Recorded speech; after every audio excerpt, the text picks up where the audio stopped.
Assalamualaikum warahmatullahi wabarakatuh. Halo teman-teman, perkenalkan nama saya Anggita Ilma Nur Azizah, biasa dipanggil Ilma, dengan nomor induk mahasiswa 24020404013 dari Prodi Manajemen Retail semester 1 Institut Teknologi dan Bisnis Trenggalek. Tujuan saya membuat video ini untuk memenuhi tugas UTS mata kuliah Ekonomi Mikro dengan mengambil tema perilaku konsumen. Pertama-tama kita akan membahas tentang perilaku konsumen. Apa sih yang dimaksud perilaku konsumen itu? Yuk kita bahas. Pengertian perilaku konsumen. Perilaku konsumen adalah proses yang dilalui oleh seseorang atau organisasi dalam mencari, membeli, menggunakan, mengevaluasi, dan membuang produk atau jasa setelah dikonsumsi untuk memenuhi kebutuhannya. Perilaku konsumen akan diperlihatkan dalam beberapa tahap, yaitu tahap sebelum pembelian, tahap pembelian, dan tahap setelah pembelian. Pada tahap sebelum pembelian, konsumen akan melakukan pencarian informasi yang terkait pada produk dan jasa. Dan pada tahap pembelian, konsumen akan melakukan pembelian produk, dan pada tahap setelah pembelian, konsumen melakukan konsumsi atau penggunaan produk, evaluasi kinerja produk, dan akhirnya membuang produk setelah digunakan, atau kegiatan-kegiatan individu yang secara langsung terlibat dalam mendapatkan dan menggunakan barang dan jasa, termasuk di dalam proses pengambilan keputusan pada persiapan dan penentuan kegiatan-kegiatan tersebut. Mengapa sih perilaku konsumen itu sangat penting bagi suatu perusahaan? Yuk kita bahas lagi. Perilaku konsumen itu sangat penting bagi suatu perusahaan karena ada beberapa alasan. Yaitu yang pertama, strategi pemasaran yang efektif. Dengan perilaku konsumen, membantu perusahaan merancang strategi pemasaran yang sesuai dengan kebutuhan dan preferensi target pasar. Kebutuhan dan preferensi target pasar ini memungkinkan perusahaan untuk menarik lebih banyak pelanggan. Lalu yang kedua, pengembangan produk. Dengan mengetahui apa yang diinginkan dan dibutuhkan konsumen, perusahaan dapat mengembangkan produk yang lebih relevan dan inovatif. Dan alasan ini juga membantu meningkatkan kepuasan konsumen. Yang nomor 3, segmentasi pasar, yaitu analisis perilaku konsumen memungkinkan perusahaan untuk mengidentifikasi segmen pasar yang berbeda dan menyesuaikan tawaran mereka untuk setiap segmen. Lalu untuk alasan yang nomor 4, pengalaman pelanggan, yaitu memahami bagaimana konsumen berinteraksi dengan produk dan merek, membantu perusahaan menciptakan pengalaman pelanggan yang lebih baik, yang dapat meningkatkan loyalitas dan retensi pelanggan. Yang nomor 5, yaitu prediksi tren pasar. Dengan menganalisis perilaku konsumen, perusahaan dapat mengantisipasi perubahan tren dan preferensi, sehingga dapat beradaptasi lebih cepat dengan dinamika pasar. Yang terakhir, yang nomor 6, yaitu keunggulan kompetitif. Perusahaan yang memahami perilaku konsumen dapat mengambil keputusan yang lebih baik dan lebih cepat dibandingkan pesaing, memberikan mereka keunggulan yang lebih baik di pasar, dan juga pemahaman yang mendalam tentang perilaku konsumen adalah kunci untuk keberhasilan bisnis dalam jangka yang panjang. Dalam perilaku konsumen ada beberapa teori, yaitu yang pertama, teori ekonomi mikro. Teori ini beranggapan bahwa setiap konsumen akan berusaha memperoleh kekuatan maksimal. Mereka akan berupaya meneruskan pembeliannya terhadap suatu produk.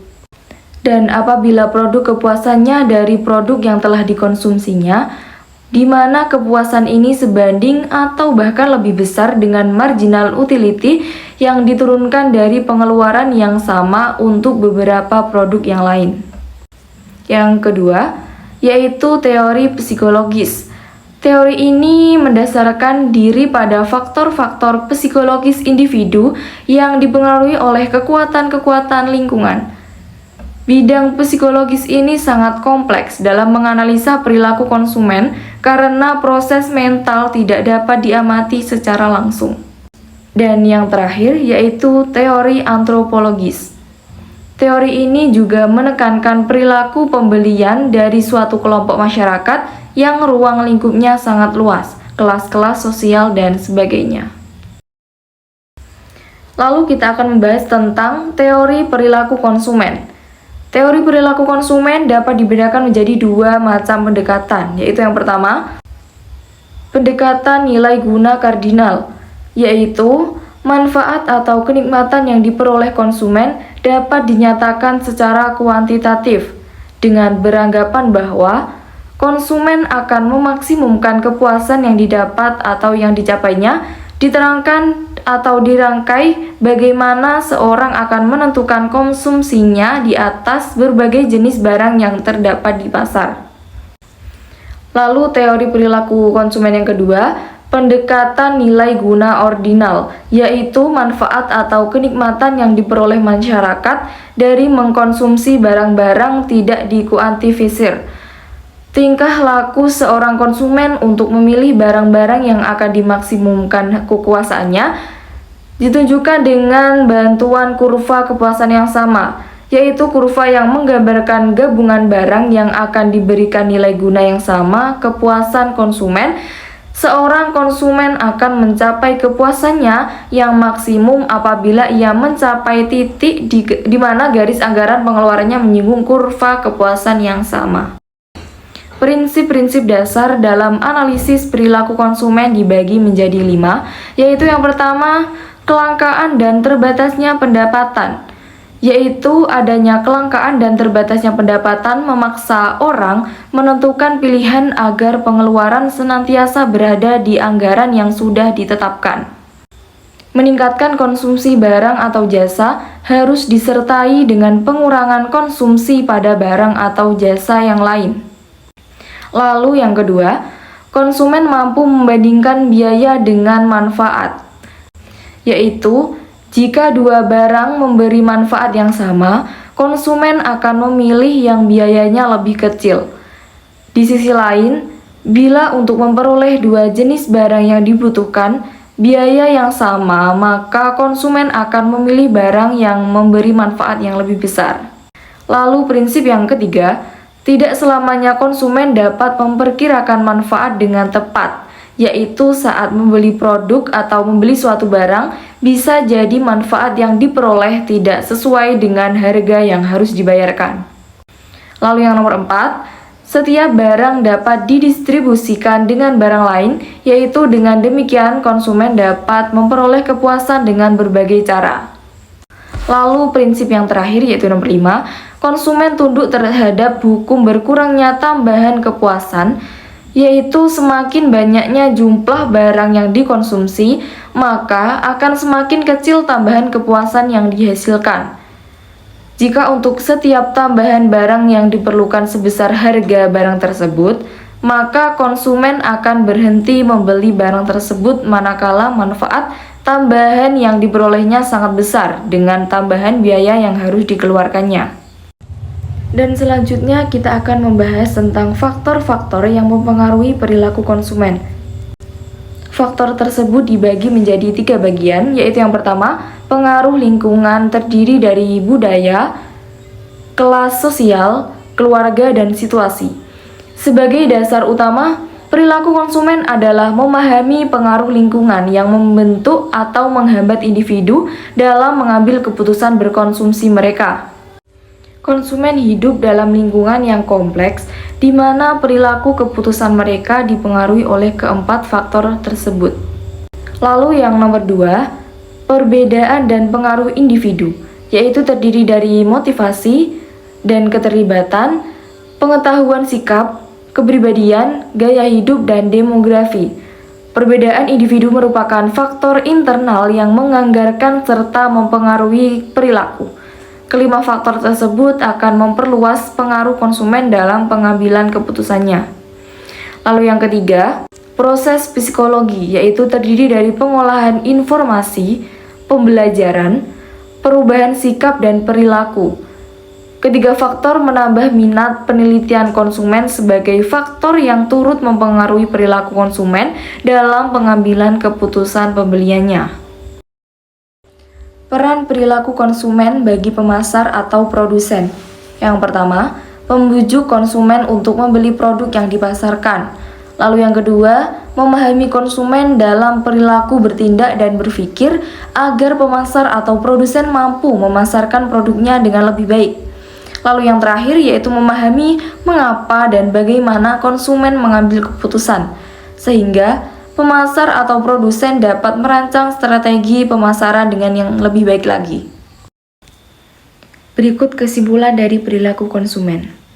Perilaku konsumen merupakan bidang yang mendalam dan kompleks yang memainkan peran kunci dalam strategi pemasaran dan pengembangan produk. Berikut ini adalah beberapa kesimpulan penting terkait perilaku konsumen. Yang pertama yaitu pemahaman kebutuhan dan keinginan. Memahami perilaku konsumen membantu perusahaan mengidentifikasi dan menganalisis kebutuhan dan keinginan pasar. Mencakup pengamatan terhadap preferensi konsumen, motivasi di balik pembelian, serta faktor-faktor yang mempengaruhi keputusan mereka. Dengan wawasan ini, perusahaan dapat menciptakan produk yang lebih relevan dan memenuhi harapan konsumen. Lalu yang kedua yaitu pengembangan dan inovasi produk. Analisis perilaku konsumen dapat memberikan informasi penting dalam proses pengembangan produk. Umpan balik dari konsumen tentang fitur, kualitas, dan pengalaman pengguna dapat digunakan untuk inovasi produk. Perusahaan yang responsif terhadap umpan balik ini cenderung lebih sukses dalam meluncurkan produk yang diterima dengan baik di pasar.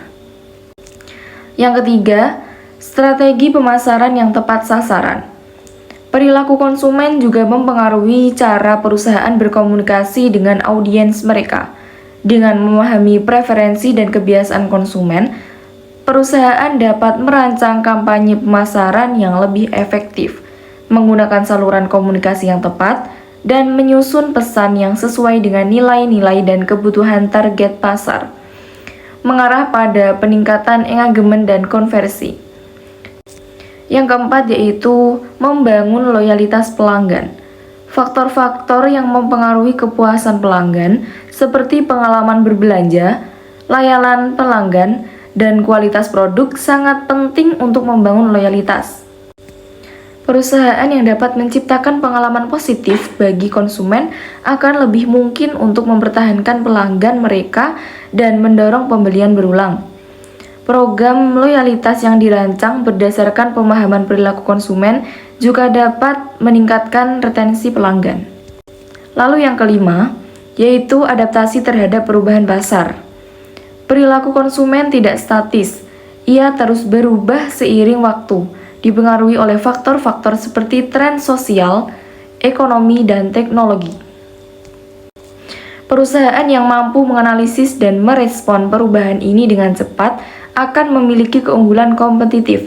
Menggunakan data analitik dan penelitian pasar, perusahaan dapat beradaptasi dengan lebih baik terhadap dinamika perilaku konsumen. Lalu yang keenam yaitu aspek etika dan tanggung jawab sosial.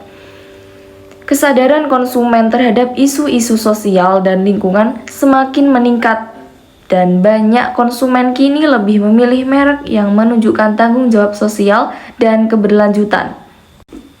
Perusahaan yang memahami dan merespon perilaku ini tidak hanya dapat membangun citra merek yang positif, tetapi juga berkontribusi pada perubahan sosial yang lebih luas. Kesimpulan yang terakhir, yaitu pengaruh teknologi dan media sosial. Kemajuan teknologi dan populernya media sosial telah mengubah cara konsumen berinteraksi dengan merek. Konsumen kini memiliki akses ke informasi yang lebih banyak dan beragam, yang mempengaruhi keputusan pembelian mereka. Perusahaan perlu memanfaatkan platform digital untuk menjangkau audiens yang lebih luas dan membangun hubungan yang lebih dekat dengan pelanggan.